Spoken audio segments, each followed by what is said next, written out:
The regulatory aspects of working with early human embryos is really, it's a very good, clear process in the UK. To give you a sense, for us it took us about 18 months from when we first started writing the application to work with early human embryos up until the point where we could begin the research. And there's two main steps to the process. You submit your research plans for ethical and scientific scrutiny by a committee. So this is called the Research Ethics Committee, led by the NHS Health Research Authority.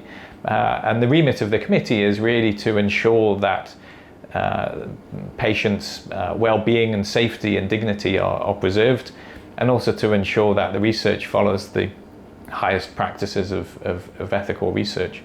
And so the composition of the Research Ethics Committee is usually made up of professionals working on either science or clinicians or nurses, usually ethicists and statisticians to look at the experimental detail.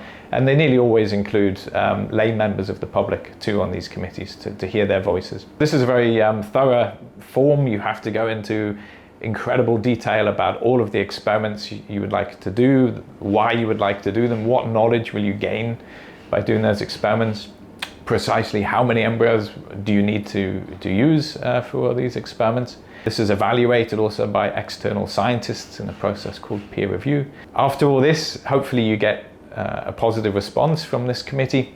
You then prepare an application to an embryology authority, and they then scrutinize all of these documentation. They come and visit the institute, they see the lab here where we are at the minute, and they make sure we have all the right processes in place to be able to carry out the research in a proper way. And then hopefully at the end of all that, they issue you with a research license so that you can begin to do your experiments.